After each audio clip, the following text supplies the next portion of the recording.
Dans cet enseignement puissant, le révérend Wilfried Zawi révèle des vérités profondes sur le combat spirituel et l'utilisation des éléments naturels comme instruments d'autorité et de victoire. Beaucoup ignorent que la nature renferme des mystères et des principes spirituels capables de renforcer ta foi et de t'aider à triompher des attaques invisibles. Comment utiliser ce que Dieu a créé pour te fortifier spirituellement? Quels sont les secrets cachés derrière certains éléments de la nature? Pourquoi certains restent faibles dans le combat spirituel malgré leurs prières? Dans cette vidéo, tu découvriras les principes spirituels liés aux éléments naturels, comment activer ta puissance spirituelle au quotidien, les erreurs qui affaiblissent ton autorité spirituelle, des clés pratiques pour rester fort face aux combats invisibles. Ce message peut transformer ta manière de comprendre le combat spirituel et t'amener à un niveau supérieur. Ne prends pas cet enseignement à la légère, il peut changer ta vie. Abonne-toi pour recevoir d'autres révélations profondes, like, commente et partage pour impacter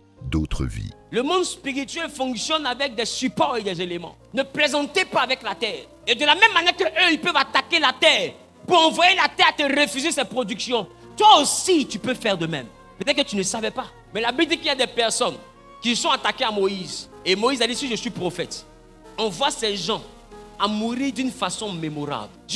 Moïse demande à Dieu que Corée, Dathan, Abiram, que ces rebelles-là puissent descendre vivants dans le séjour des morts. Ça veut dire que dans le séjour des morts, il y a des habitants qui n'ont pas connu la mort. De la même manière que Enoch, Élie sont montés au ciel sans connaître la mort. Il y a des gens qui sont descendus au séjour des morts aussi sans connaître la mort. C'est Moïse qui les a envoyés là-bas. Maintenant ma question, si Moïse a pu demander à Dieu de les envoyer au séjour des morts, parce que si vous ne savez pas, le séjour des morts appartient à la puissance de la terre. Parce que le séjour des morts est sous nos pieds. Oh oui. Le séjour des morts, c'est la terre. Ça. Le séjour des morts est là. Quand Moïse a demandé à ce que le séjour des morts puisse les accueillir vivants, c'est la terre qui s'est fendue. Et ils sont descendus dans le sein de la terre. Ça veut dire que la Bible vient de reconnaître que le séjour des morts est dans le sein de la terre. Maintenant, Moïse a dit à Dieu qu'il descende vivant. Et Dieu a ouvert pour lui parce que Moïse n'a pas la clé. Maintenant, la Bible dit que Jésus est mort, il est descendu aux enfers. Il a pris la clé du séjour. Et la Bible nous a donné la clé. Moïse a demandé à Dieu d'ouvrir parce qu'il n'avait pas la clé. Maintenant, Jésus nous a donné la clé. C'est donc pour faire quoi? Une clé sert à quoi? Une clé sert à deux choses. Ouvrir et fermer. Et Moïse, à un moment donné, a eu besoin que la terre s'ouvre pour avaler ses ennemis. De la manière que les sorciers de la famille ouvrent des tombeaux pour que des gens meurent avant le temps. Est-ce que vous savez qu'aussi un chrétien peut décréter que la terre doit s'ouvrir? Parce qu'on a une clé. Ils adorent les morts. Nous, on a la clé du séjour. Je reprends. Eux, ils adorent les morts. Nous, on a la clé du séjour. Maintenant, ma question. Pourquoi le chrétien crée donc autant de distance entre lui et le monde des morts? Puisqu'on t'a donné la clé. Tu ne vois même pas que Paul lui-même dit que la mort est un gain. Tu ne vois pas que quand les gens montent en spiritualité, ils parlent plus de leur départ que de leur vivant. Même Jésus prêchait beaucoup plus son départ. Parce que plus un homme monte, il ne se prépare plus à la vie, il se prépare à la mort. Parce que le plus haut degré de la spiritualité, c'est la mort. Voilà pourquoi Paul peut dire, je tends vers la perfection. Parce que la perfection, on l'a rêvé après la mort. C'est pourquoi nos villages sont basés sur la doctrine des morts. Ils prient les ancêtres, ils versent de l'eau à la gloire des ancêtres, ils versent le sang, etc. Pourquoi? Mais tu vois que ça fonctionne, non? Parce que les morts sont dans une autre vibration. D'ailleurs, celui même que nous-mêmes adorons, pour qu'il ait le nom au-dessus de tous les noms, il a fallu qu'il passe par le rideau de la mort. Et c'est qu'il est passé par le rideau de la mort, quand il est ressorti des morts, il dit, tout pouvoir m'a été donné. Mais la clé du pouvoir qui lui a été donné, il a pris ça où? Dans le sein de la terre. Le sein de la terre, c'est où? C'est le séjour des morts. Maintenant, ma question. Pourquoi le chrétien crée donc tant de distance entre lui et la porte? On t'a donné la clé. Je ne suis qu'au stade des questionnements, parce que ça fera l'objet de tout un dimanche. Ne vous pressez pas. Non, ne vous pressez pas. Vous devez comprendre qu'il n'y a rien dans vos villages qui ne dépend pas de vous. En tant que chrétien, tu peux jeûner, utiliser la clé fermée. Si quelqu'un veut, il n'a qu'à verser coup sur tombe. Aucun mort ne va répondre. Parce que celui qui a la clé a fermé. Yes. Vous ne savez pas qui vous êtes. Non, vous ne savez pas. Vous n'avez aucune idée. Vous n'avez aucune idée. Ma question, lève-toi, c'est toi qui m'inspire ici. Ma question. Pourquoi Jésus monte en prière jusqu'à 2 morts viennent le visiter? Ma question. Ils s'appelaient comment? Élie et Moïse. Ils étaient plus de ce siècle. Mais ils viennent faire quoi dans la prière de Jésus? Et bizarrement, il y avait Pierre, Jean et Jacques. C'est ça? Mais quand ils descendent de la montagne, dans les chapitres d'après, il y a une ville où ils ont méprisé le Seigneur. Et Jean et Jacques ont dit à Jésus, veux-tu que nous fassions descendre le feu du ciel? Mais ce pouvoir appartient à quelqu'un dans la Bible, il s'appelle Élie. Maintenant, pourquoi ils osent dire qu'ils vont faire descendre le feu du ciel après avoir rencontré Élie? Qu'est-ce qui s'est passé sur la montagne pour que Jésus a 12 disciples? Mais c'est les disciples qui étaient témoins de l'apparition d'Élie qui ont dit qu'ils vont faire descendre le feu. Les gens sont trop enfants. Est-ce que tu sais qu'un prophète peut venir dans ton rêve pendant qu'il n'est plus de ce monde et te transmettre son manteau? Ah oui, si. Ah oui, si. J'ai dit, je ne parle pas aux enfants. Sinon, le feu, là, ils ont pris ça où? Pourquoi les autres n'ont pas de Barthélemy? Pourquoi il n'a pas dit ça? Parce qu'il ne sait pas sur quoi eux comptent. Maintenant, Jésus leur dit, taisez-vous. Vous ne savez pas de quel esprit vous êtes animés. Maintenant, est-ce que tu veux que je te dise où ils ont eu le manteau? Tu veux que je te dise comment ils ont eu le manteau? Est-ce que vous savez que Élie devait donner le manteau à Élisée? Oh, l'onction, on ne part pas avec. Mais Élie est parti avec l'autre moitié du manteau. On ne part pas avec l'onction. Voilà pourquoi même quand Élisée est mort, l'onction est restée sur ses os. Parce qu'on ne part pas au ciel avec l'onction. Mais lui, il est monté avec le manteau de l'onction. Élisée a déchiré la moitié, il n'a pas donné l'autre moitié à Élisée. Non, Élie était le seul qui est rentré dans le ciel avec l'onction. Oh, il ne doit pas monter avec l'onction. Alors qu'il redescend, je suis de ceux qui croient que l'autre moitié a été donnée aux trois. Voilà pourquoi ils peuvent dire à Jésus, on va faire descendre le feu du ciel. Et c'est la raison pour laquelle Jean-Baptiste et Élie sans miracle. Non, est-ce que je peux monter? J'ai dit cela, il m'inspire ici, il m'inspire ici. Il y a quelque chose qui fait que je vais faire sortir des choses qui sont compliquées. Quelqu'un me dit, amène bien, je commence à parler. Ne t'inquiète pas, je parle devant des gens que tu respectes et puis eux, ils me respectent. Et puis c'est pas en Côte d'Ivoire, c'est hors du pays. Regarde, il y a donc quelque chose que les trois l'ont pris. Maintenant, Jésus leur dit, vous ne savez pas de quel esprit vous êtes animés. Mais de quoi il parlait? Il parlait de l'esprit d'Élie. Donc ça veut dire... C'est pourquoi j'ai dit pourquoi les chrétiens sont tant éloignés. Est-ce que vous savez que tu peux voir un prophète et puis sa grâce te plaît et puis on te dit non, il a quitté la terre. Mais est-ce que tu sais que les prophètes ne quittent jamais la terre? Le prophétique est le seul ministère qui dans la Bible, même post-mortem, était actif. Le prophétique est le seul ministère qui même post-mortem était actif. Dis, explique, je vais t'expliquer. Là où le monsieur a été ressuscité par les eaux d'Élysée, c'était dans la ville ou c'était au cimetière? C'était au tombeau d'Élysée. Et il est tombé sur les eaux d'Élysée. Comment les eaux d'Élysée peuvent accomplir un miracle pendant que Élysée lui-même est mort? Mais je n'ai pas encore terminé. Élysée avait dit à Élie, je veux la double portion de son esprit. Donc, vous allez constater que Élie, quand vous comptez le nombre de miracles, Élie avait fait 7 miracles. Mais Élysée, jusqu'à sa mort, avait fait 13 miracles. Il lui restait un miracle. Voilà pourquoi son tombeau n'était pas fermé. Voilà pourquoi son tombeau n'était pas fermé. Son tombeau n'était pas fermé parce que Dieu devait accomplir le 14e miracle. Et le 14e miracle qui vient sceller la double portion de l'esprit d'Élie, Élisée l'a accompli au cimetière. Ce n'est même pas son vivant, ce sont ses os qui ont accompli. Ma question, qui a prophétisé la mort de Saoul? C'était Samuel. Mais est-ce que Samuel était vivant? Samuel est mort. Il remonte du séjour des morts. La nécromancienne dit que celui qui monte à la face d'un Dieu. Mais bizarrement, quand il arrive, il dit à Saoul, demain, toi et tes fils allez me rejoindre dans la mort. Et effectivement, le lendemain, il meurt. Or, la Bible dit qu'aucune des paroles de Samuel n'est tombée par terre sans accomplissement de son vivant. Ça veut dire qu'il n'était pas mort. La mort, c'est pour les hommes charnels. Un homme spirituel ne meurt jamais. Il n'y a que le corps qui se désactive. Mais quand tu es spirituel, tu es déjà habitué à te séparer de ton corps. Parce que le Saint-Esprit, laissez-moi vous le dire, dans une autre dimension, t'envoie à aller dans des endroits à partir de son mouvement. C'est là qu'Ézéchiel peut dire, l'Esprit de Dieu me transporta en esprit. Je suis pas en train de parler pour les enfants. Je déclare que Dieu t'envoie à ce niveau. Je déclare que Dieu t'envoie à ce niveau. Dis avec moi, tous ceux qui adorent la terre, et même le séjour des morts, qui me combattent à partir de la terre, et à partir du séjour des morts, vous qui envoyez l'esprit des morts contre moi, vous qui envoyez l'esprit des morts contre moi, vous qui agitez la porte du séjour contre ma vie, vous qui dressez des autels pour que le séjour m'engloutisse, je déclare par l'autorité et la puissance du Saint-Esprit, dans le nom de Jésus, que la terre vous avale. Que la terre vous avale. Vous qui faites des libations, qui parlez à la terre, contre ma vie, contre ma destinée, terre, terre, terre. Ainsi parle l'Éternel. Retourne-toi contre les persécuteurs de Wilfrid. Retourne-toi contre les persécuteurs de Wilfrid. Attaque ceux qui attaquent Wilfrid. Avale ceux qui attaquent Wilfrid. Anéantis ceux qui veulent anéantir Wilfrid. Au nom de... Est-ce que je peux continuer? Est-ce que je peux continuer? Ah, l'affaire là me plaît. Ésaïe chapitre 1, le verset 2 nous dit quoi? cieux, écoutez, terre, prête l'oreille. Dis avec moi, la terre a des oreilles. Il dit terre prête. L'oreille. Oui. Car l'Éternel parle. Oui. J'ai nourri et élevé des enfants. Alléluia. Dis avec moi, car l'Éternel parle. Donc la terre a des oreilles. Et les gens dans ton village, là, ils savent ça. C'est pourquoi ils parlent à la terre. Et prends le temps de remarquer. Des fois, quand ils veulent maîtriser la pluie, ils parlent à la terre. Qui remarque ça? Vous savez pourquoi? Est-ce que vous savez pourquoi? Il y a des choses qu'un homme ne refuse jamais à sa femme. Ah, vous n'avez jamais compris que Dieu a tout fait de deux. Il a fait le jour au masculin et il a fait la nuit au féminin. Mais jour plus nuit, il a appelé ça jour. Pourquoi? Parce que tout foyer qui se respecte porte le nom du mari. Parce que le jour est le mari de la nuit.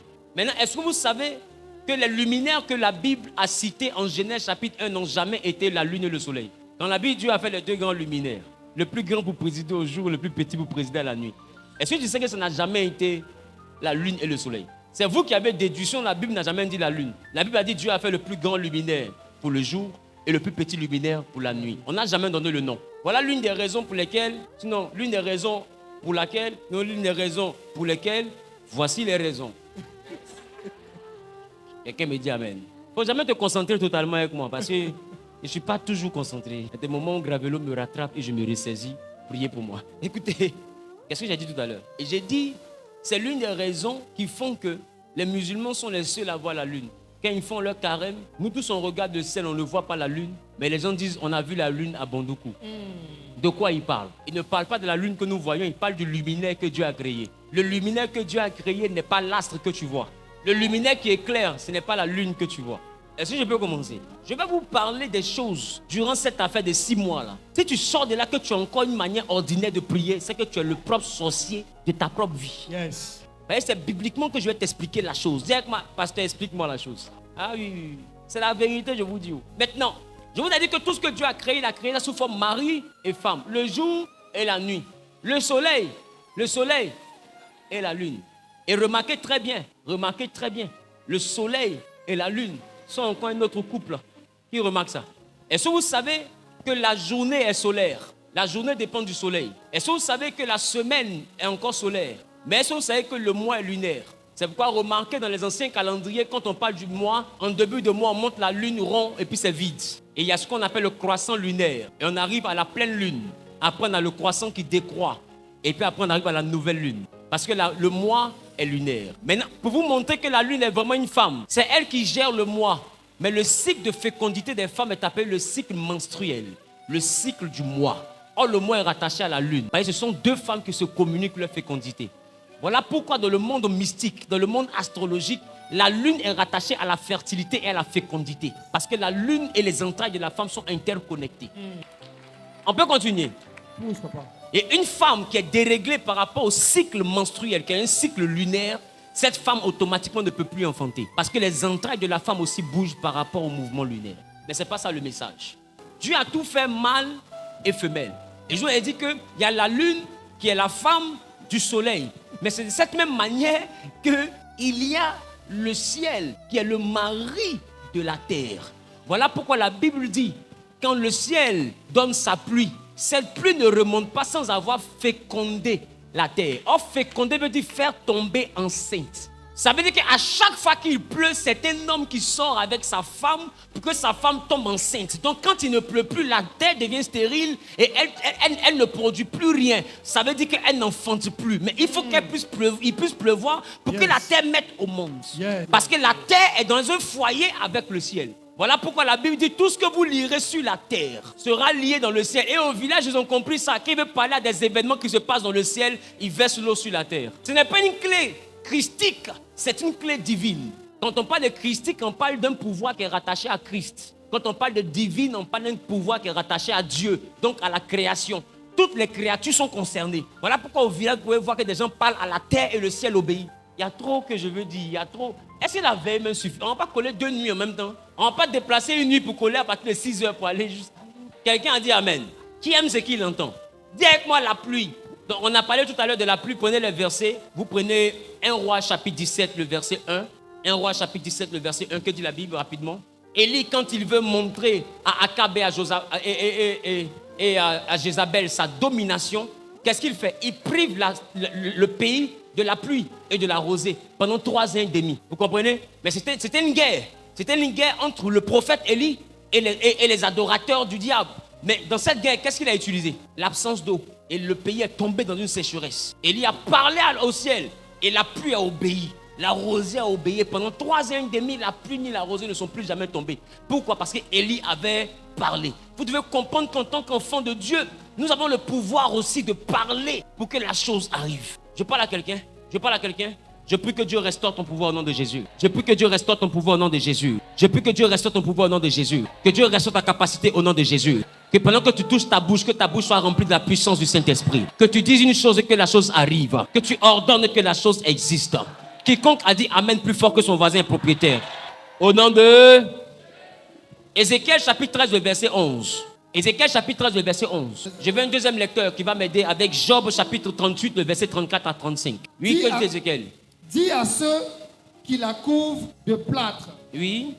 qu'elle s'écroulera. Une pluie violente surviendra et vous, pierre de grêle, vous tomberez. Il dit une pluie violente surviendra et vous, pierre de grêle, vous tomberez. Ça veut dire quoi? Le châtiment viendra d'où? D'une pluie violente. Vous pensez que les inondations qui viennent et qui tuent des familles, des fois c'est simple, des fois ce sont des entités qui réclament la vie. Donc une pluie violente arrive et des hommes tombent.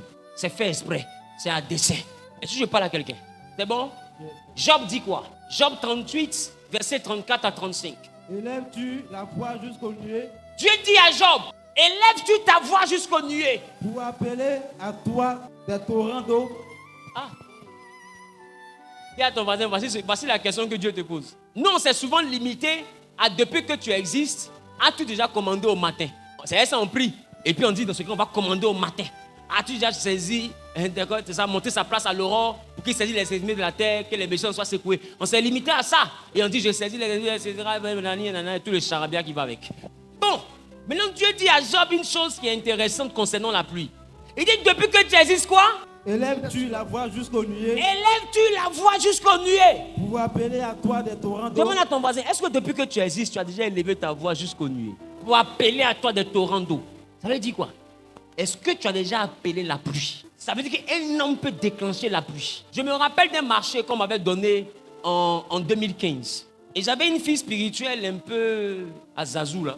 Elle allait draguer mon ami et il a enlevé le marché de l'épée. J'avais une société d'événementiel. Donc il nous a retiré le contrat d'événementiel de son espace. Et le même jour, il ne m'a pas dit, il a donné le contrat à ma fille, une supposée fille spirituelle. Écoutez-moi.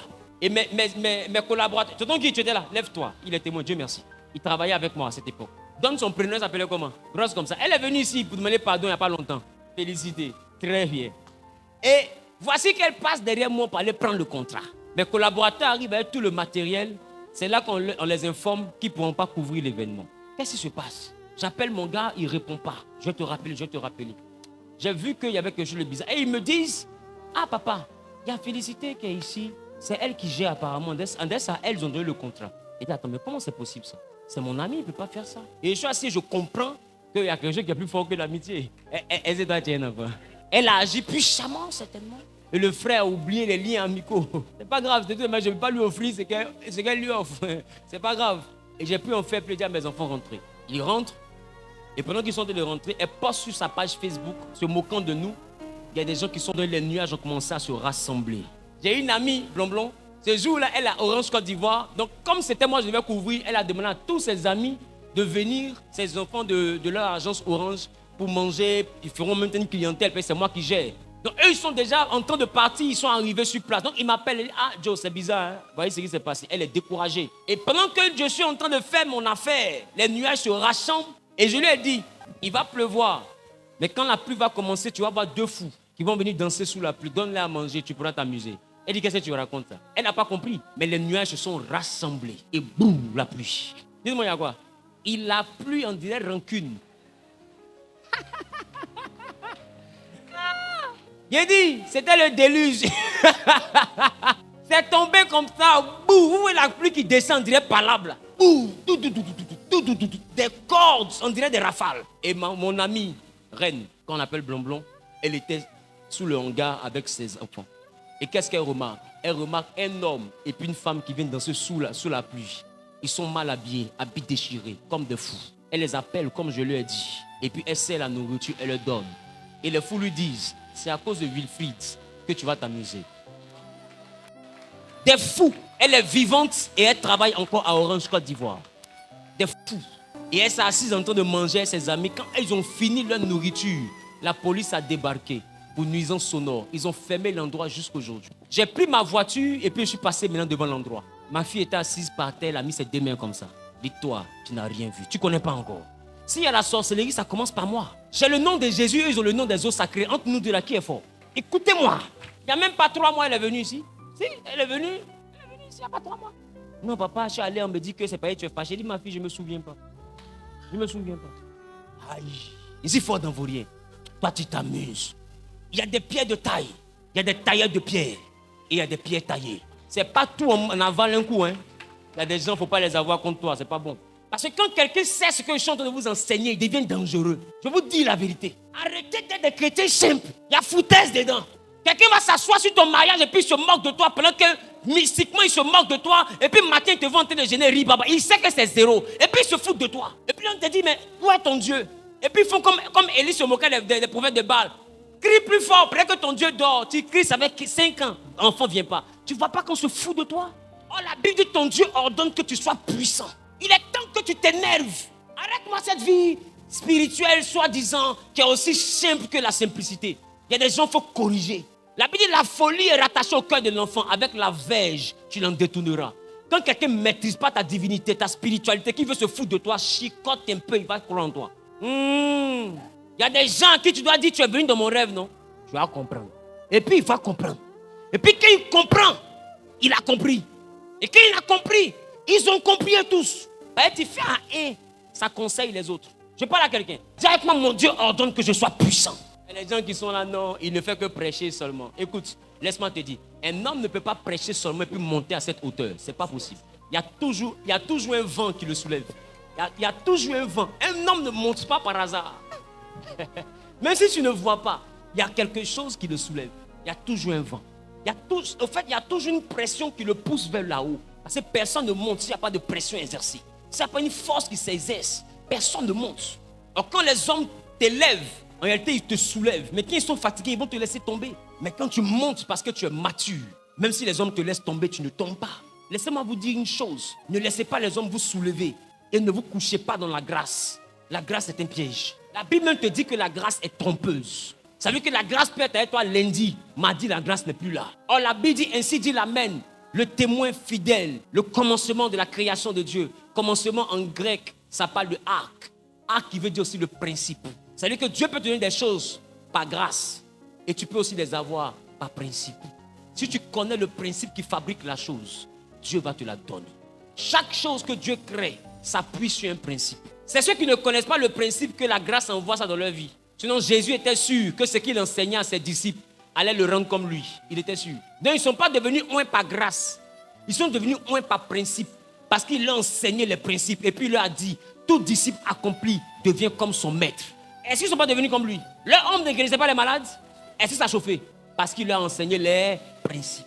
Moi, je ne me contente pas de la grâce. Quand Dieu me fait grâce, je suis d'accord, je dis Amen. Mais en même temps que je suis dans la grâce, je prépare le temps où la grâce va me manquer. Parce que la grâce peut te manquer un matin. Mais le principe ne peut pas te laisser. Le principe ne peut pas te laisser. Si tu sais construire, tu sais construire. Tu sais faire immeuble, tu sais faire immeuble. On se comprend? Celui qui joue ballon, qui a dribblé par grâce, il n'a pas fait exprès. Il est différent de celui qui te dribble parce qu'il connaît le principe. Celui qui connaît le principe là, mon ami, il faut venir 10 fois. Il va te dribbler 10 fois. De la même manière. Parce que ce n'est pas par hasard. Mais nous, si on a joué ballon, il y a des crochets que tu fais là. En réalité, ce n'était pas prévu. Mais ça prend. Tu prends malin de ça. Sinon, toi-même, tu sais que tu ne peux pas reproduire ça. C'est ça la différence entre quelqu'un qui fonctionne par la grâce et celui qui fonctionne par le principe. Il y a des ailiers dans la canne, non parlons par les... Voilà. Il y a des ailiers qui font un débordement et des passements des gens, ça prend par grâce. Et puis il y a les messies, il y a le Okocha. Eux là, ils ne font pas par grâce. Lui, il connaît. Quand il sait où tu t'en vas. Et puis voilà, tu es bloqué comme ça, en derrière tu es mort. Ronaldinho, ce n'est pas par grâce. Zidane, quand il vient comme ça, tu es parti. Ce n'est pas par grâce. Le principe est plus rassurant que la grâce. Parce que la grâce te trompe. La grâce te donne l'impression que tu es grand. Oh, tu peux tomber. Il suffit qu'elle te quitte et puis c'est fini. Ne grandis pas par grâce. Profite de la grâce quand elle est là, mais grandis par principe. Et les 6 mois que je suis en train de prêcher, ce n'est pas des 6 mois des gens qui aiment la grâce. C'est des 6 mois de ceux qui cherchent le principe. Tu peux chasser un démon par grâce, mais quand tu le chasses par principe, n'importe quel démon qui vient, il va partir. Tu peux guérir un malade par grâce, mais quand tu le guéris par principe, n'importe quelle situation, si témoignage va arriver, ça ne chauffe pas. Ça ne chauffe pas. Parce que le principe est mieux que la grâce. Quand tu as le principe, ce n'est plus la grâce. Dans la dimension du principe, tu peux dire à un mendiant, je n'ai ni or ni argent, mais ce que j'ai. Parce que le principe que tu connais, il t'appartient. C'est quelque chose qui est à toi, on ne peut plus t'arracher. Si tu sais comment on fabrique ciment, on ne peut plus t'arracher ça. Tu sais comment on fabrique table, on ne peut plus t'arracher. Voilà pourquoi ils ont dit ce que j'ai. La grâce n'est pas à toi, mais le principe t'appartient. Donc quand Pierre et Jean disaient ce que nous avons, c'est qu'ils n'ont pas appris ça par hasard. Ça vient de quelque chose de structuré, de théories et de théorèmes qui n'échouent jamais. C'est 1 plus 1 égale à 2. Peu importe la langue. En chinois, c'est égal à 2. En arabe, c'est égal à 2. Devant les Grecs, c'est égal à 2. Devant les anglophones, c'est égal à 2. Tu ne vas pas partir chez quelqu'un, tu vas dire 1 plus 1, il va te dire 1000. Ça n'existe pas. Ce résultat est universel. Pourquoi? Parce qu'il s'appuie sur un principe. Je parle à quelqu'un. Parlez à la terre parce que les gens utilisent la terre. Amen. Amen. Dis avec moi la pluie. Dis avec ma pluie. À partir d'aujourd'hui, tu m'obéis. Tu m'obéis. Au nom de Jésus. Tu m'obéis. Au nom de Jésus. Et il va commencer à parler à Dieu. Alléluia. Quelqu'un dit Amen bien. Donc qu'est-ce qu'il a dit à Job? Il dit depuis que tu existes, as-tu fait quoi? As-tu élevé la voix vers les nuées? Pour appeler à toi des torrents d'eau. Pour appeler à toi les torrents d'eau. Qui a déjà fait ça? Maintenant, est-ce que vous savez qu'à chaque... Je vous ai dit tout à l'heure, le mari c'est qui? La femme c'est qui? Le mari c'est qui? La femme c'est qui? Et à chaque fois qu'il pleut, c'est quoi? C'est la semence du mari qui vient vers la femme pour féconder la femme. C'est ça? C'est ça? Maintenant, dis-moi, est-ce que Salomon n'a pas dit avant que le cordon d'argent ne se rompe et avant que la terre ne retourne à la terre? Bien. Ce n'est pas la terre qui est ici seulement qui est la femme du ciel. Même le corps que tu as est aussi la femme du ciel. Parce que le corps que tu as vient aussi de la terre. Voilà pourquoi le corps que tu as est à l'aise sur terre. Et voilà pourquoi peu importe le saut en hauteur que tu vas faire, la gravité te ramène toujours vers la terre parce que l'élément avec lequel tu sautes là est attiré par son propriétaire. On se comprend? Regarde. Je peux parler. Et il dit, la pluie ne retourne pas, ça va féconder la terre, c'est ça? C'est ça? Faire germer les plantes. Mais la pluie ne s'arrête pas là. La Bible dit sans avoir donné le pain à celui qui mange et la semence au semeur. Ça veut dire quoi? Quand la pluie vient, elle ne féconde pas que le sol. Elle te féconde aussi pour te donner la nourriture. Et je donne aussi la semence quand tu es un semeur. Ça veut dire qu'on ne parle pas de semence en tant que nourriture. On parle de la semence d'un investisseur. Ça veut dire que la pluie transporte des fonds d'investissement. Pour celui qui sème, la pluie transporte la semence. Pour celui qui investit, la pluie transporte l'investissement. Quand vous allez souvent dans vos villages, des gens ont déjà développé des théories que vous avez entendues autour de l'eau de la pluie. On vous dit prenez l'eau de la pluie, lavez-vous. Et les villageois disent qu'il y a des effets. Exemple d'effet. Chez toi, on dit quoi? On dit ça fait accoucher chez elle facilement. Chez vous, ça attire la chance. Ça fait le déblocage. Vous voyez que nos villages n'ont pas lu la Bible, mais ils savent que la pluie dégage quelque chose. Donc, ils recueillent l'eau de pluie pour se laver. C'est même pas rattaché à des incantations, juste se laver. Dès que la pluie touche la terre tombe enceinte. Maintenant, nous, quand la pluie arrive, on court pour aller se cacher. Aïe, aïe, aïe, aïe, aïe. Asseyez-vous, c'est pas le message. Amen. Écoutez-moi, quand la pluie descend, ce sont les eaux d'en haut qui descendent. Et les eaux d'en haut descendent toujours avec une énergie pour la terre, qui permet une fécondité. Ne plaisantez jamais avec la pluie. D'accord? Poursuis. Lances-tu les éclairs? Il dit, est-ce que tu appelles les torrents d'eau pour qu'ils viennent à toi? C'est la pluie, c'est ça? Deuxième, il dit, lances-tu les éclairs? Lances-tu les éclairs? Demande à ton voisin, lances-tu les éclairs? Dans d'autres versions, on parle de la foudre. Lances-tu la foudre? Dieu te pose la question, tu me regardes. Lances-tu la foudre? Mais ne sais-tu pas qu'au Bénin, il y a des lanceurs de foudre? Va sur YouTube. Même TV5 Monde fait les émissions là-dessus. Des gens tuent avec la foudre. Ils parlent, il pleut, la foudre tombe dans une maison, ça tue une personne. Et la Bible te demande, est-ce que toi tu lances la foudre? Le sorcier même de ton village arrive à faire descendre la foudre. Et toi, chrétien, ton Dieu te demande, est-ce que toi tu lances la foudre? J'ai dit, ton Dieu te demande, est-ce que toi tu lances la foudre? J'ai dit, les sorciers lancent la foudre. Dieu demande à Job, Job, au lieu de pleurer que tes enfants sont morts, est-ce que tu lances la foudre? Ça veut dire que Dieu est étonné. C'est des dimensions que Job devait connaître. C'est des choses que Job devrait connaître. Lances-tu? Non. Quand tu vois la foudre partir là-bas, c'est que c'est la sorcellerie. Mais ça peut être aussi la chrétienté. Yes. Ah oui. Est-ce que tu as déjà vu le tonnerre gronder en plein midi? Quand j'ai l'une de mes tantes, elle est en train de parler sur moi en présence de ma mère. Elle se plaignait, un coup comme ça. Ouh! Elle dit, c'est quoi? C'est le tonnerre. Elle dit, il y a peur. Vous allez. Écoutez. Vous voyez que je ne parle pas de quelqu'un d'autre, je parle de moi. Hein. Depuis là, je parle de moi. Ah bon, je ne parle pas de quelqu'un d'autre, je parle de moi. C'est-à-dire que ce qu'on voit à l'église ici, c'est la partie visible de l'iceberg. Il y a des niveaux qu'on n'atteint pas si on n'est pas spirituellement mature. Et tu dois monter. Sinon, tout ce que tu fais à l'église, c'est zéro. Tu vas dire Amen, Alléluia, Amen. Crier oui, je reçois. Réparti, tu seras le même. Parce que tout ce que tu peux avoir de physique, les hommes spirituels vont t'arracher. Je te dis. Oh, ce qu'on t'a volé, si tu deviens spirituel, tu vas aller arracher. Parce que le spirituel peut arracher.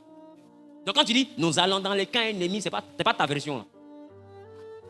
Parce que la version là, si tu es dans le camp ennemi là, ils vont te dire, bienvenue dans les camps ennemis. On a préparé la marmite pour toi seul. Parce qu'il y a longtemps, tu cherchais, on ne te trouvait pas, parce que le sang de Jésus te cachait. Toi-même, tu t'es levé, tu es venu ici, on peut manger ragoût. Il y a longtemps, on te cherche, toi, tu peux dire. Je parle à quelqu'un. Mais il y a une version de toi. Là où la Bible dit qu'il fait de ses serviteurs des flammes de feu. Il y a une version de toi que tes ennemis redoutent. La Bible, tu seras un sujet de froid pour tes ennemis. Mais ce n'est pas cette version-là. Ce n'est pas cette version. Je vous assure, dans le deuxième message, vous allez comprendre. Dieu ne se reconnaît pas dans cette version que nous sommes. Il a même honte qu'on le cite dans cette version. Mais ce n'est pas ça là qu'il a créé. Regarde-toi, fais comme ça. Ce n'est pas ça là Dieu a créé. Tu es trop faible, ce n'est pas ça Dieu a créé. Parle d'abord de ta faiblesse pour qu'avant le jour, Dieu te rende fort. Parce qu'il dit maintenant que le faible dise, je suis fort. Mais c'est parce que d'abord il a reconnu qu'il est faible. Oh, vous êtes faible, mais vous dites déjà, on est fort. En réalité, tu es faible. Et on va dans le combat, et quand tu nommes, dans tes Gasparine, tu es assis sur mon mariage, je relâche le feu. Tu as son âge. Mystiquement, tu es sa camarade. Tu penses que c'est parce que tu as le nom de Jésus que tout est permis? Laisse-moi tousser.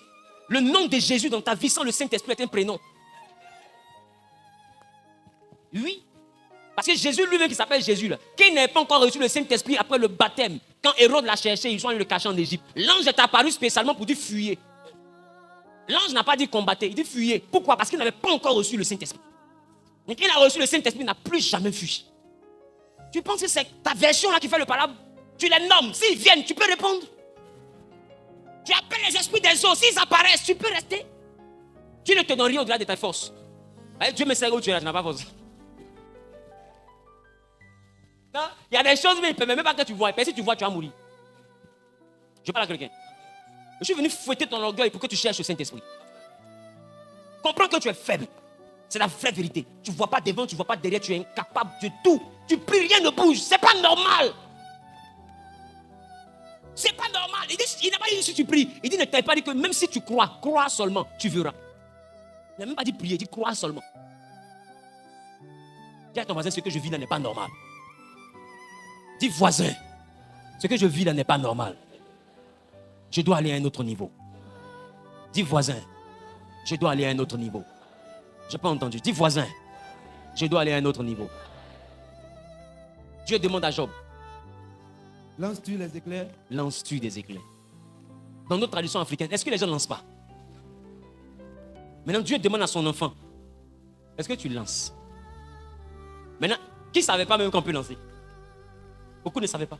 Oh, il a dit clairement, il dit, élève-tu ta voix jusqu'aux nuées. Ça veut dire qu'il y a des directions dans lesquelles vous pouvez prier. Quand Josué se battait, c'était chaud. Il a crié en direction du soleil. Le soleil s'est arrêté. Tu peux parler et le son de ta voix va faire venir une pluie qui sera un jugement dans le camp de tes ennemis. La foudre de toute façon, ils tuent avec. C'est comme ça que tu peux sanctionner le sorcier de ta famille avec la même foudre dans le combat spirituel. Parce qu'eux aussi, ils prennent ça pour t'attaquer. Ils prennent ça pour t'attaquer. Que personne ne te trompe. Il y a des gens qui sont en train de m'écouter même en direct. La foudre te cherche. Ils ont déjà fait la programmation. Le tonnerre va t'envoyer à faire un infarctus. Tu ne sais même pas qu'une crise cardiaque peut être déclenchée par le tonnerre. Même nous, on n'est pas malade. De fois, le tonnerre arrive, ton cœur se coupe. Écoute-moi bien, ne joue pas. Et ceux qui te persécutent, là, eux, ils ne jouent pas. Monte spirituellement. Je parle à quelqu'un. La Bible, ton Dieu ordonne que tu sois puissant. Pourquoi je lis la désolation sur les yeux? Donc tout ça, c'est dans la Bible. Hein. Donc on peut lancer la foudre. Mais vous êtes habitués seulement qu'à l'aube, à l'aurore. Je me lève pour posséder les portes de la journée. C'est tout. On dit, au-delà des portes de la journée, est-ce que tu lances éclair? Les sorciers, là, ils ne se sont pas arrêtés à la journée en termes de malédiction. Ils vont jusqu'à parler à la foudre. Pour dire à la foudre, va dans le village voisin, frappe telle personne. Et puis bizarrement, c'est des snipers. Ils donnent avec précision le nom de la personne. Et puis la foudre ne se trompe pas. Quand ça arrive, ça descend juste sur la personne. Les personnes qui sont dans la maison, c'est la seule personne là que ça tue. Écoutez, vous ne voyez pas que les gens se battent avec? Lancez le nom de Jésus au-dessus de tous les noms. Ça veut dire quoi? Ça veut dire quoi? Ça veut dire qu'on doit être capable de faire ça. Alors les disciples de Jésus ont demandé, veux-tu que nous fassions descendre le feu? On peut poursuivre? On peut poursuivre? On peut poursuivre? Qui note les différents points que je donne? Il y avait quoi comme premier point? Dans le combat. Premier point. Premier point, l'eau. Deuxième point, la terre. Troisième point. Troisième point, la pluie. Quatrième point, les éclairs, la foudre et autres. D'accord? On peut poursuivre? On peut poursuivre? Un autre point que je vous donne maintenant, le vent. Allons-y en Jérémie 51, le verset 1er. Et le deuxième lecteur me prendra Matthieu chapitre 4, le verset 39 et le verset 41. Jérémie 51, verset 1er. Oui. Ainsi parle l'Éternel. Ainsi parle l'Éternel. Voici, je fais lever contre Babylone. Je fais lever contre Babylone. Et contre les habitants de la Chaldée. Et contre les habitants de la Chaldée. Un vent destructeur. Quoi ça? Un vent destructeur. Un quoi? Un vent destructeur. Un vent destructeur. Et poursuit. Il dit quoi? J'envoie contre Babylone des vanneurs qui la vanneront. Quoi ça? Dieu dit j'envoie vers Babylone. Non, les habitants de la Chaldée, un vent destructeur. Ah. Bon, parlons encore même de notre tradition. Parce que là, je suis sûr que vous êtes africain, vous pouvez comprendre. Est-ce qu'il n'y a pas des personnes qui déposent des bâches pour leurs manifestations? Même des fois croisades. Il y a des vents qui se lèvent là. Bâche, chaises, tout en l'air. Qui a déjà vu ça? Il dit, je fais venir un vent destructeur. Alléluia. Demande à ton voisin. Est-ce que tu sais que le vent vit? Est-ce que tu sais que le vent vit? Est-ce que tu sais que le vent entend? Je parle à quelqu'un? Je parle à quelqu'un qui est en train de découvrir des choses. J'aspire à ce que ta manière de prier change. J'aspire à ce que la manière de ta foi puisse grandir. Ce que je suis en train de prêcher te semble bizarre. Oui, je suis d'accord, parce que c'est nouveau. Tout ce qui est nouveau est étrange. C'est pas parce que c'est étrange que c'est faux. Parce que les ennemis qui t'attaquent, ils utilisent ces armes. Oh, la Bible dit revêtez toutes les armes de Dieu. Tu vois que tout ça, ce sont des armes. Et les païens utilisent ça pour tuer des gens. Ils utilisent ça pour détruire des vies. Ils utilisent ça dans la guerre qu'ils ont déclarée contre vous. Tout ça, ce sont les armes de Dieu. Tout ça, c'est les choses que Dieu a créées, mais qui sont aussi des armes. Je parle à quelqu'un. Que nous dit Marc? Marc 4, 39 et 41. Toi, il faut partir en Somme 104, verset 4. Oui. Marc chapitre 4, le verset 39. Tu étais où? Je demande de préparer ça depuis. S'étant réveillé, il menaça le vent. Il menaça le vent. Et dit à la mer. Silence, tais-toi. Quoi? Silence. Tais-toi. Et le vent cessa. Et il eut un grand calme. Le vent cessa et il eut un grand calme. 41 maintenant. Verset 41. Verset 41. Il fut saisi d'une grande frayeur. Ceux qui étaient avec Jésus étaient effrayés. C'est-à-dire les disciples ont eu peur. Et ils se disent les uns les autres. Les yeux se sont dit aux autres. Quel est donc celui-ci C'est qui donc lui là encore? à qui obéissent même le vent et la mer? Dis à ton mari, c'est quel modèle ça encore? Vous voyez là, il a commencé à parler de la pluie qui s'arrête en présence des témoins, de certaines choses que mon Dieu a déjà fait par mon canal en présence des témoins. Beaucoup ici ont commencé à avoir peur. Qui a commencé à avoir peur? Sérieusement, de toi à moi, sois honnête. Je suis prophète. Beaucoup, ça les a effrayés. Et d'autres se sont dit, mais c'est quoi ça là encore? Au fait, la question, tu n'as pas inventé. Dans la Bible, ils ont posé la même question. Mais c'était concernant Jésus. Les disciples m'ont dit à Jésus. Ils se sont dit, mais c'est quel homme ça encore? C'est-à-dire qu'on n'est pas au bout de nos surprises. C'est quel modèle encore? Il veut nous expliquer et il parle au vent, le vent se tait. La mer se tait.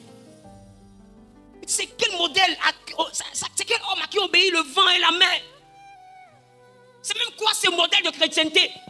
Et beaucoup se demandent, c'est même quoi ce que le pasteur est en train de me dire la nuit là? Ça, c'est les prédications mystiques. C'est biblique. C'est l'âge que tu n'as pas. Il disait, tant que tu es au CP2 ou au CP1, on t'apprend un bâtonnet plus un bâtonnet égale 2 bâtonnets. C'est ça? Et puis quand tu apprends la soustraction, quand on te dit 3 moins 2, la maîtresse dit c'est pas possible. Et dans l'illustration, elle te demande, est-ce qu'on peut enlever 3 oranges dans 2 oranges? Et en tant que bon élève premier de classe, tu lui réponds non madame. Mais est-ce qu'on peut enlever 2 oranges dans 3 oranges? Tu lui réponds oui madame. Alors 3 moins 2 égale combien? Tu dis égale 1. Mais quand tu demandes 2 moins 3 égale combien? Non, c'est ça, 3 moins 2 égale 1. Mais 2 moins 3, tu dis non c'est impossible, dans 3, dans 2 on ne peut pas enlever 3. Mais quand tu grandis, que tu vas à une autre classe, là où tu avais dit c'est impossible, et puis on t'a dit tu es premier de classe. Dans la nouvelle classe, si tu dis c'est impossible, tu seras le dernier de classe. Mais ce qui était impossible dans la classe là, est possible dans l'autre classe. Tout dépend du niveau. Donc il y a des gens qui sont en train de dire, mais c'est quoi il est en train de prêcher? Je prêche ma classe. Et tu trouves c'est impossible, parce que tu n'es pas encore arrivé dans cette classe. Mais laisse-moi te dire, tes ennemis, ils sont déjà dans cette classe. Et ils t'attaquent à tout ce que les gens te le disent là. Il est temps que tu te lèves. Je déclare que le Saint-Esprit élève ton niveau de compréhension. Que le Saint-Esprit élève ton niveau de compréhension. Que le Saint-Esprit élève ton niveau de compréhension. Quiconque a dit Amen bien est propriétaire. Quiconque a dit Amen bien est propriétaire. Que le Dieu que je prêche avec amour, zèle et persévérance élève ton niveau de compréhension. Qu'il élève ton niveau de compréhension.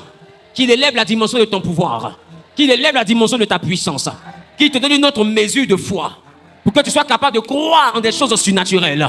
Et que le surnaturel devienne naturel pour toi. Quiconque a dit Amen bien est propriétaire. Au nom suprême de Jésus. Quelqu'un dit je reçois une autre mesure de foi. Je reçois une autre dimension de foi. Je reçois une autre mesure de foi. Au nom suprême de Jésus. Quelqu'un dit Amen. Que Dieu te bénisse. Offrons d'acclamation à Jésus. Psaume 104, le verset 4. Il fait des vents ses messagers, des flammes de feu ses serviteurs. Attends. Le psaume 148, là-bas, le verset 8. Maintenant, reprends ton psaume 104. Il fait des vents ses messagers, Oui. des flammes de feu ses serviteurs. Reprends. Il fait des vents ses messagers, des flammes de feu ses serviteurs. Reprends. Il fait des vents ses messagers, des flammes de feu ses serviteurs. Ça peut vouloir dire deux choses. Ça peut vouloir dire que les messagers, c'est-à-dire les prédicateurs, sont comme des vents. C'est ça? Très bien. Mais ça peut vouloir aussi dire que les vents transportent un message. Mais nous, on a pris la partie qui nous arrange. La partie où c'est nous qui devenons le vent. Mais il dit, ce que toi tu vois comme étant le vent, c'est le messager. Ça veut dire qu'il y a des informations que le vent envoie. Il y a des messages que le vent transmet. Maintenant, je vais te poser une question très simple. C'est vrai que tu me regardes bizarrement, tu ne comprends pas trop. On a compris? On a compris? Qui ne comprend pas? Quand je dis le vent, il fait des vents, c'est messager. Et je te dis que le vent transporte des messages. Et j'assume ce que je dis. J'assume ce que je dis. Maintenant, donne-moi un exemple très simple. Bien. Qu'est-ce que tu as dans ta main? Un téléphone. Est-ce qu'il y a un câble? Est-ce que c'est sans fil? Mais est-ce que tu peux envoyer un SMS à quelqu'un qui est en Chine? Et puis il va recevoir. Est-ce que c'est parti par les fils? C'est parti par quoi? Par les ondes. Les ondes sont des fréquences qui soufflent dans quoi? Dans le vent. Non, le message est parti par quoi? Donc le vent, c'est quoi? C'est le messager. Yes. C'est le vent qui transporte le message. Et regardez, le vent va jusqu'à transporter même ton visage. Les ondes qui sont dans le vent, ça va jusqu'à transporter le visage. Quelqu'un à New York, il n'y a pas de fil entre vous. C'est que le vent qui vous relie. Et lui, il présente ça comme ça. Et le vent transporte son visage, envoie ça dans ton téléphone. Waouh! Quelle technologie! Oh, c'est biblique. Ça veut dire que les scientifiques, c'est sur la Bible, ils ont pris, ils ont dit, mais qu'est-ce que Dieu est en train de dire? Ils ont cherché jusqu'à ils ont trouvé. Yes. La téléphonie mobile est donc basée sur le vent. C'est pourquoi on allait voir dans les quartiers, il y a ce qu'on appelle des BTS. Mais les BTS vont permettre de capter les messages qui sont envoyés dans la zone.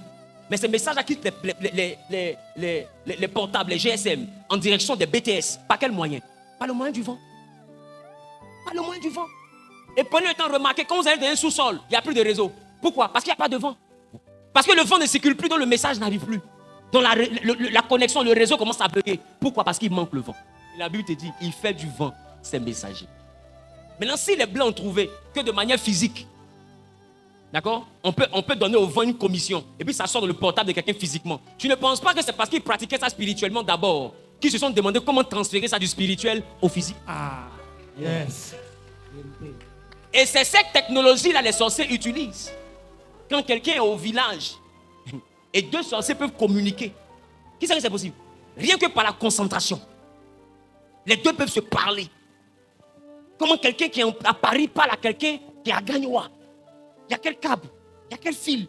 Mais ils savent ce qu'ils se sont dit. Et puis tu demandes à chacun va répéter exactement ce que l'autre lui a dit. Comment ils se sont parlé? Par le vent. Le vent est un messager. Le vent transporte des messages. Si tu veux croire, parce qu'il t'explique là, c'est tellement tangible que ton doute même, tu doutes de ton doute. Tu as envie de douter, hein? Mais ton portable même te dit, tu n'es pas intelligent, mais il faut me regarder. Soulève ton téléphone, regarde ton portable. Regarde ton portable. Dis-moi, ton chéri qui est en France, il y a quel fil et puis tu le vois dedans. Mais quand tu lances l'appel, ça passe par quoi? Par le vent.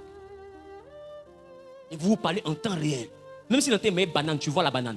Mais est-ce qu'avant, on n'était pas à Abidjan et puis les gens regardent en Canaries au village et puis te voient? En temps réel. Il y en a même pour te montrer que tu es encore mangeable. Il faut venir au village, il vient à Abidjan, il fait bisou à ton orteil. Et puis il s'en va. Matin, ton pied enflé. Et puis tu as vu, non? C'est bisou. Il faut venir au village. Parce que le village et la ville, c'est la même localité. Dans le monde spirituel, le vent est un moyen de transport. Et le vent est un moyen de communication. Quand on dit les gens communiquent par télépathie, c'est une communication par le vent. C'est une fréquence. Donc ils se câblent à l'intérieur à la même fréquence, ils vont s'entendre. Et c'est sur ce principe que la radio est née. Yes. Tout ce qu'on voit que les hommes ont créé, ils ont regardé le fonctionnement de l'homme et ils ont cherché comment matérialiser ça. Voilà pourquoi les premiers scientifiques étaient lapidés lors de la chasse aux sorciers en Europe, parce qu'on les voyait comme des sorciers, parce qu'ils essayaient de traduire physiquement ce que les gens manifestaient par la sorcellerie. Yes. Yes. Yes. Donc on les appelait sorciers et on les brûlait au bûcher. Cultivez-vous les gars, c'est mieux. Non, la Bible ne te parle pas des choses spirituelles. La Bible te parle des choses physiques.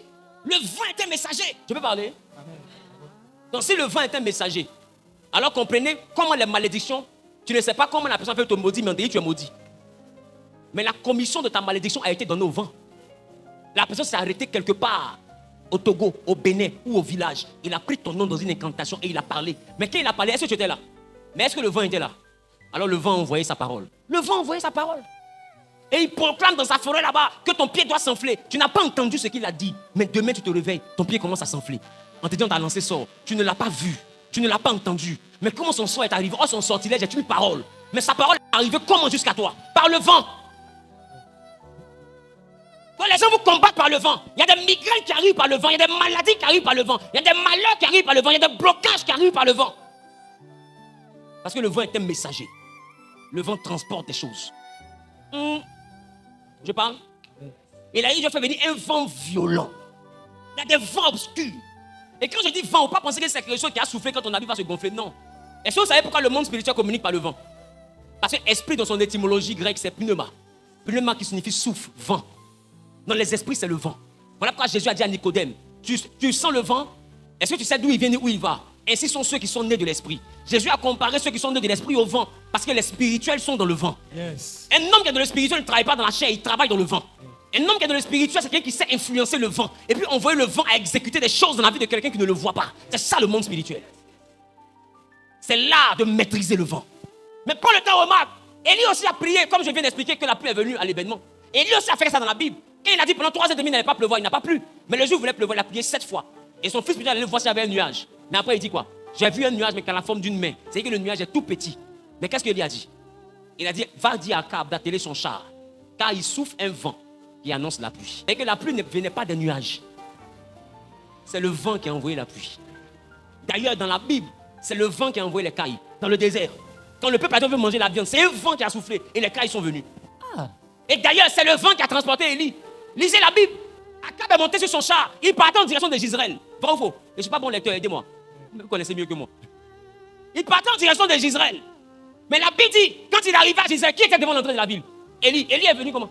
Parce que pendant que Akab était en train de courir, Élie attachait sa ceinture. Mais normalement, si Akab est sur un char, c'est-à-dire qu'il est sur une voiture. C'était la voiture de l'époque, le char.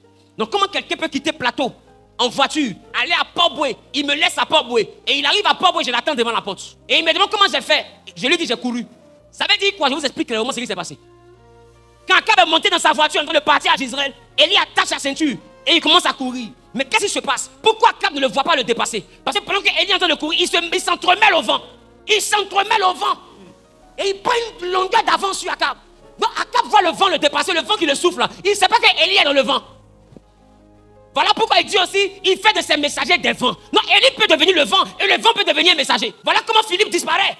Pendant que Philippe marchait, il s'est confondu au vent et il est sorti ailleurs. Mais ma question, est-ce que cette science de se mélanger au vent pour disparaître, est-ce que les dozos ne font pas ça? C'est des choses que le monde des ténèbres exploite. Mais les chrétiens ont peur. Je ne sais pas c'est quoi le problème.